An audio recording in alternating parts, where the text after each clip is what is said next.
जय श्री राम। मैं भगवान राम का एक भजन प्रस्तुत करने जा रही हूँ। आप सभी को बहुत पसंद आएगा और सब पर प्रभु राम की कृपा बनी रहे। तो आइए शुरू करते हैं भजन। सरयू के खड़े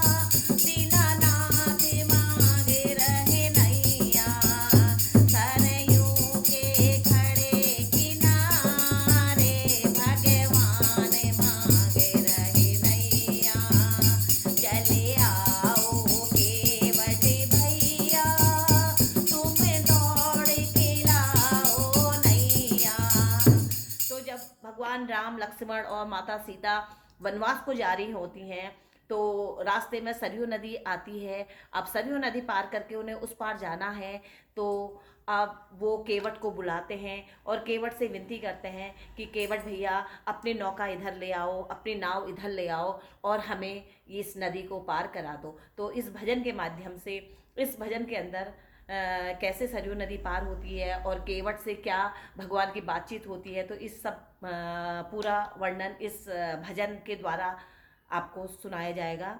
तो आप सुनिए। चले आओ केवट भैया, तुम दौड़ के लाओ नैया। चले आओ केवट भैया, तुम दौड़ के लाओ नैया। हमें जाना है पल्ली पार, भगवान मांगे रहे नैया। सरयू के खड़े किनारे, भगवान मांगे रहे नैया। पत्तों की कुटिया बनाई, फूलों से उसे सजाया। पत्तों की कुटिया बनाई, फूलों से उसे सजाया। जब सरयू पार पंचवटी में भगवान राम पहुंच गए थे लक्ष्मण और सिया जी के साथ, तो वहाँ पर उन्होंने कुटिया बनाई। तो अब इस पंक्तियों में उस कुटिया का वर्णन है। पत्तों की कुटिया बनाई, फूलों से उसे सजाया। पत्तों की कुटिया बनाई, फूलों से उसे सजाया।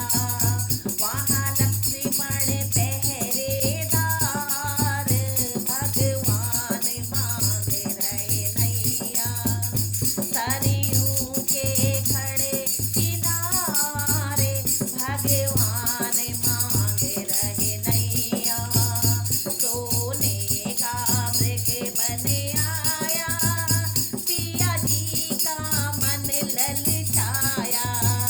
जब कुटिया में रावण के द्वारा ये साजिश रची जा रही थी कि किस तरीके से सीता का हरण हो, तो वो अपने मामा मारीच को बुलाते हैं और उनसे कहते हैं कि तुम स्वर्ण मृग बन जाओ, सोने के हिरन बन जाओ और वहाँ पर विचरण करो। तो उनकी ये चाल फिर वो कामयाब हो जाती है और माँ सीता का हरण रावण द्वारा कर लिया जाता है। तो इस पंक्ति में ये वर्णन है। सोने का मृग बने आया, सिया जी का मन ललचाया। प्रभु लाओ लाओ इसको मार, भगवान मांगे रहे नैया। सरयू के खड़े किनारे, भगवान मांगे रहे नैया। सरयू के खड़े किनारे, भगवान मांगे रहे नैया। तो जय श्री राम।